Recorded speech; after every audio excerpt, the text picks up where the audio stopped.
Hashtag short, guys. Jeep Wrangler, no start, no crank, no nothing. Okay, wait, first of all, okay, it's not a dead battery. Let's stick the key in here and see what happens. Uh-oh, nothing, guys. Now, this was towed in from another shop, guys. I think they put a starter in here. Let me go on there and verify. Oh, brand new starter, guys. Y'all see that? Uh-oh, got some diagnosing to do. Let's get it. All right, guys, first thing I do, I like to diagnose all my no crank positions or no crank complaints at the starter relay, okay? The starter relay is right here. Let's get this out. Now, what I want to do is verify. Remember, guys, typical ISO relay, you got to have a power supply on one of the pins, normally pin 30, okay? According to this relay, pin 30 is right here. Let's see if we got power supply right here. And we do. Guys, what I want to do is verify the circuit is complete, so I'm going to stick a jumper wire on pin 87. Pin 87 is typically the output to the starter itself, okay? So when these relays close, or when the circuit close, power supply should go to pin 87 and start to allow the starter to crank. All right, so what I'm going to do is try to see if that's happening. Let me stick the relay back in here.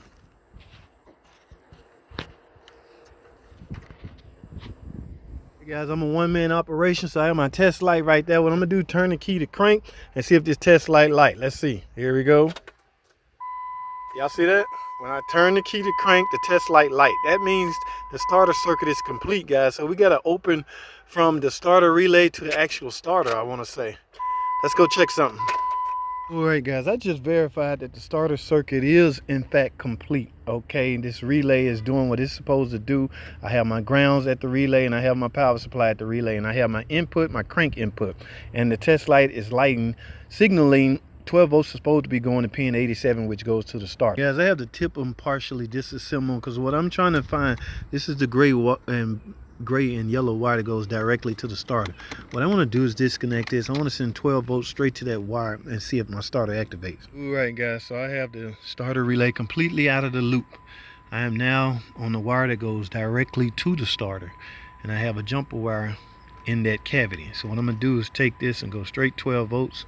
It should crank, and it's not. I'm not even getting a spark. Okay, the battery is good, guys. Battery has enough volts. All right, guys, we have some more work to do. Now, what I can do now, I pretty much, this is like a 07. I know this system pretty well. This particular wire gonna go through this harness over that big bulkhead connector right there is gonna go through there, and from there is likely gonna go straight down to the starter. So that wire is going through a lot of loops. In fact, let's go take a look at that bulkhead terminal and see if anything. Let's see, I got the let me plug this back in.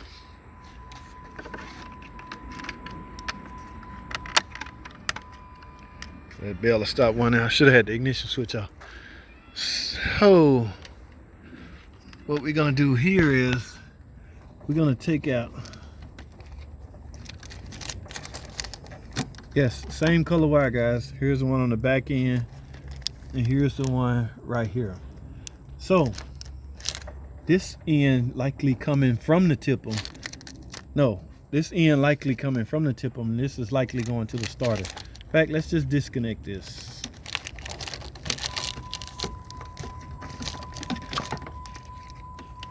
All right.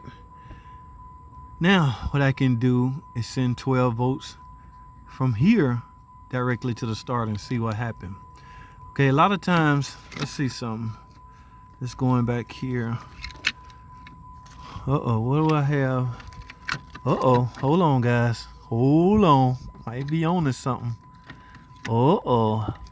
Look at this, guys. Oh, look at here. Looky, looky, looky, guys. This is my starter wire right here.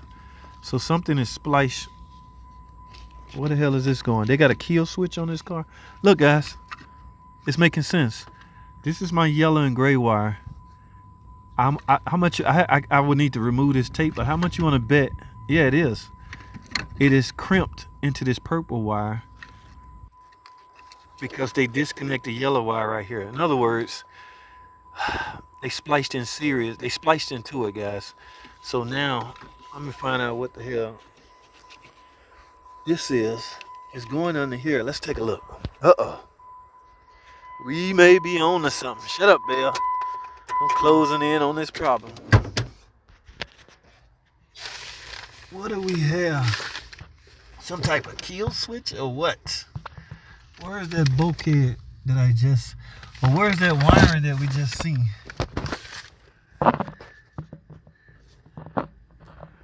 Yes, guys. This is going into this little box right here. This car got some kind of kill switch on it. Oh no, is this one of those past time where she didn't pay her bill? So basically, let me say it like this. If I close this circuit, in other words, if I splice these two together, I guarantee you this car will start. Because I will, in essence, be eliminating whatever the hell this is. Alright, I ain't even sure they know this on this car. Now, I probably shouldn't do this, but it's so easy to redo and the suspense is killing me. Guys, I'm going to cut right here and close this yellow wire back up and see if I start. Y'all think we should do that? Come on, man. I need to hear y'all in the comment. Where you at, Jason? Jason always watching this stuff. Jason, here's what I'm going to do. Like I said, this is open. So this is where my open circuit at. I don't know. Kill switch, past time, I don't know. But I'm about to cut right here and close this circuit back up and see if I start. Or see if I crank. Forget it. I'm doing it. Hold tight.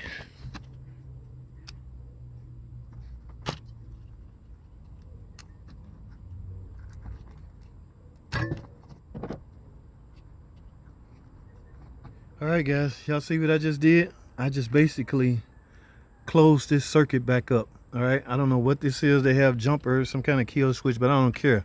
Now I'm finna find out. Let me cook this connector back up and we're gonna go see if this sucker starts. Uh-oh, I just heard something. Let's go see, baby. Y'all cross your fingers for your boy. Alright, here we go.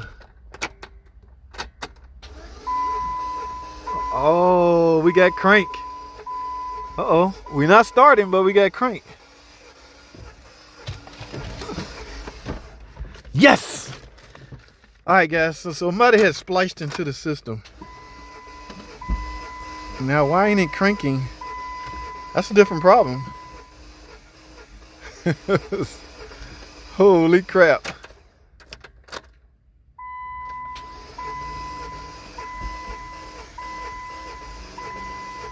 Uh-oh guys. Maybe it haven't ran in a long time.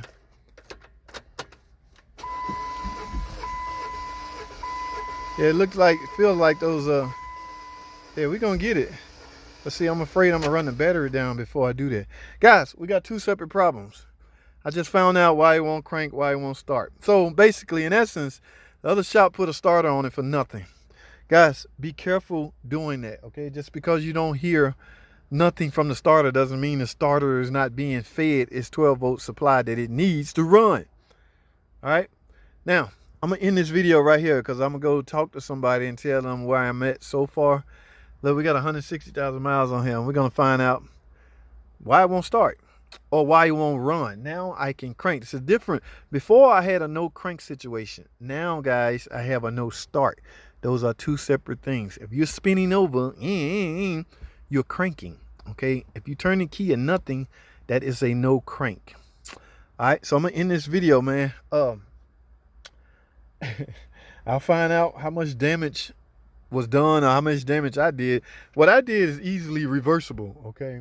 So I don't know if I just cut the theft system out of the system, but I needed to find out what my open circuit was to this starter motor, and I did just that. Guys, that's all I have. Any questions, put them in the comment. Please make sure you already subscribe, and we can chop it up on some more on this problem. Stay tuned. That's all I have. Thanks for watching.